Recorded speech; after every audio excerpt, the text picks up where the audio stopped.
kada najmlađim Sarajlijama objašnjavate ko je agresor u ovom ratu, oni lako shvataju da je to Srbija, Crna Gora, JNA, SDS ili kako jednostavno kažu četnici. Ali zašto nas napadaju? Zašto nas ubijaju? To je već teže objasniti jer mlade Sarajlije su učile neku drugu istoriju. Glavna teza koja je okupila četnike, a stavila u dilemu popriličan broj Srba, je mitološka priča o ugroženosti srpstva na svim prostorima bivše Jugoslavije. A pošto se Sarajevo najžešće bombarduje, zaključak bi bio da je srpstvo ovde bilo najviše ugroženo. Pa da vidimo na primjeru ovdašnjih ulica. Sa manje od 40% stanovnika po imenima srpskih junaka je nazvano preko 60% sarajevskih ulica i trgova. I to, ako pažljivije osmotrite, mitologija kosovskog boja je razrađena od Miloša Obilića do Jug Bogdana. Srednjovjekovna Srbija dominira centrom Sarajeva. Nađe se i poneki Hrvat, ali dok se ovdje dobije dozvola za Bana Jelačića, sačekat ćemo iduće stoljeće.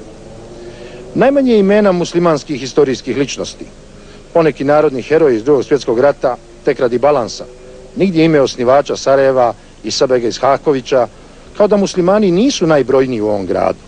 Ali teza o agresivnom islamskom fundamentalizmu, teza i izraz za koji čak ni Murat Šabanović ne zna šta znači, uporno je nametana kao dokaz o ugroženosti srpstva. I kao jedini argument pronađena je ona famozna soba za klanjanje, ne za klanje, nego za klanjanje u Skupštini BiH, soba koja vjerojatno više ni ne postoji. Za to vrijeme srpski popovi i akademici su 3 godine šetali mošti i kosti po Bosni i Hercegovini, govorili o ugroženosti srpskog naroda, pravoslavlja, a da im niko nije zamirio ni riječ. Danas znamo zašto su to činili. I katolici iz Međugorja su, a konto Gospe, okupljali zadnjih godina po 1.000.000 hodočasnika iz cijelog svijeta. Namjere su im bile miroljubive, ali zamislite, poređenja radi, da je došlo samo 500 Saudijaca ili Iranaca ispred Begove džamije. To bi bio skandal prvog reda. A 10.000 Filipinaca svake godine u Međugorju, to je sasvim normalno. A četnici iz Srbije u Prebilovcima, na Ozrenu, na Sokocu, to je također u redu. Samo je muslimanski narod, koji je krajnje stidljivo počeo da misli o sebi i svojoj istoriji, opasan i fundamentalistički. Samo je grad sa ovakvim građanima, sa ovakvom tolerancijom, mogao da trpi da mu se centralne ulice zovu imenima vojvoda, dok ga vojvode sa okolnih brda bez milosti ubijaju po tim istim ulicama. Po Sarajlijama mogle su ostati vojvode na uličnim tablama još 200 godina, ali mislim da će posle ovog rata biti nešto drugačije. I to ne zbog ugroženosti srpstva ili zbog islamskog fundamentalizma, nego zbog toga što je red da se pravda i istorija konačno usaglase na ovim prostorima, da nema više naroda prvog, drugog ili trećeg reda. It was clear to me that the overwhelming military superiority at that time, at any rate, was with the Serbs. On je rekao, ali dobro, šta ćete raditi? Ja sam rekao da ćemo se boriti.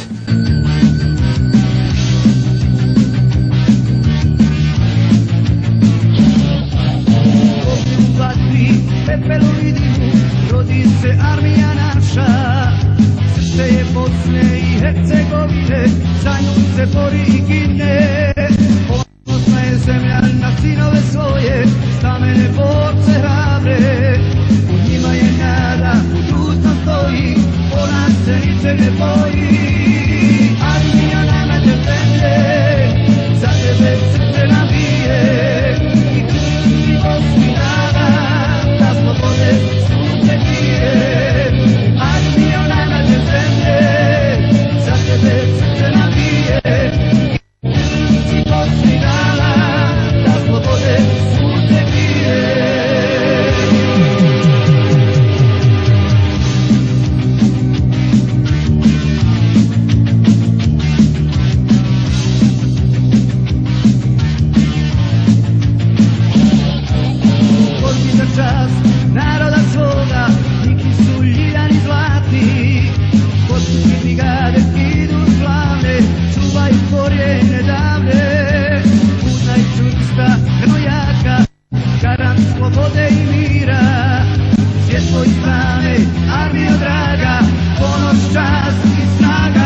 miriše cvijeće, Ljiljana barjak se vije, narod se s njima kreje.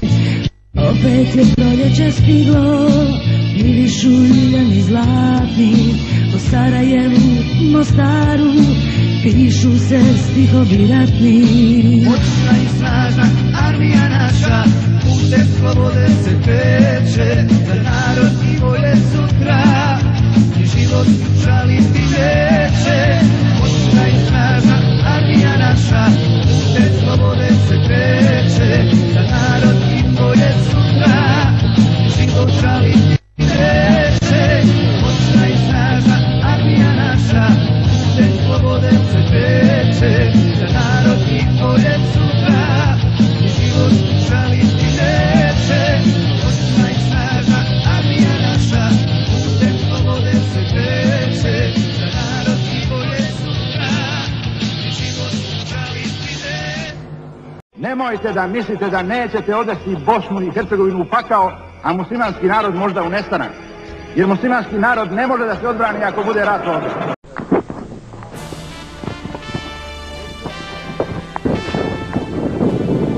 Mašallah! Naše jedinice pri oslobađanju Grabovice zarobile su i ovaj transporter.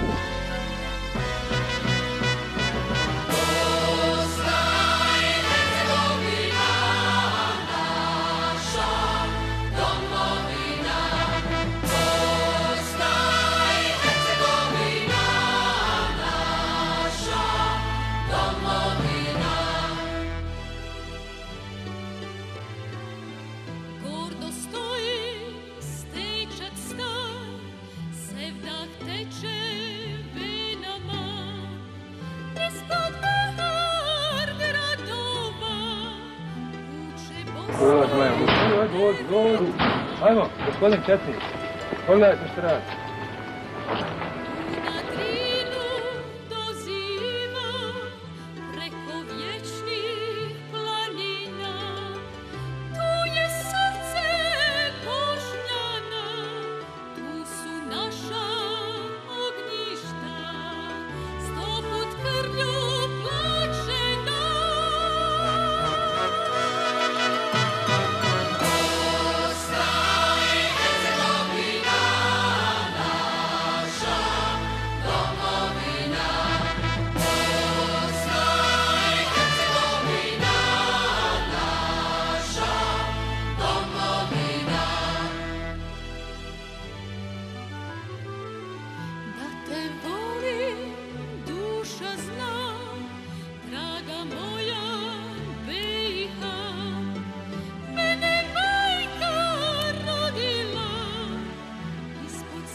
Iz pepela, a starija sjećanja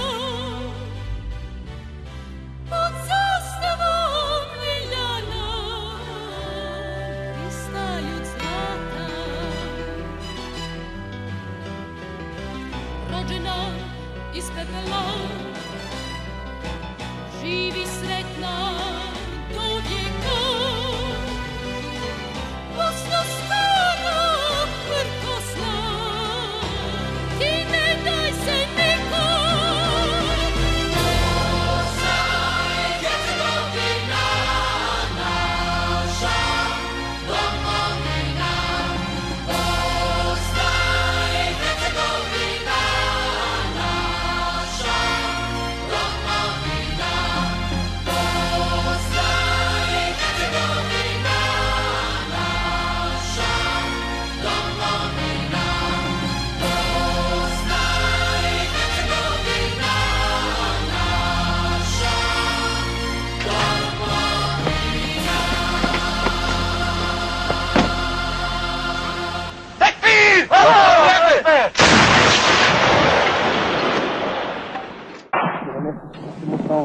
Možda ne bi bili jaki da mi imamo moral koji oni imaju, čovječe. Oni stvarno nemaju moral,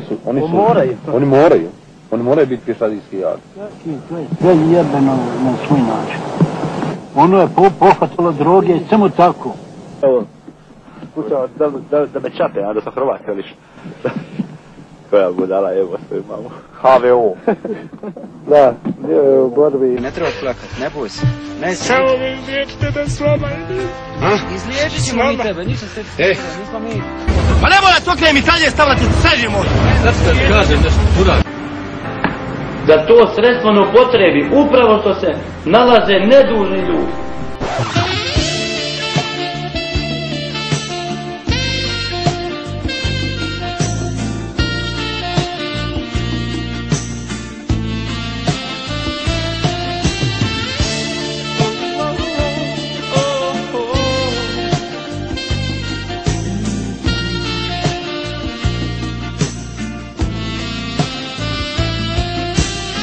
Što ste vi onda? Pa mi smo niko i ništa Kurdi. Gospodine, svi Srbi... Pa je bio sam. Ne bio sam, ja sam ga redno. Isto nas, šta sam?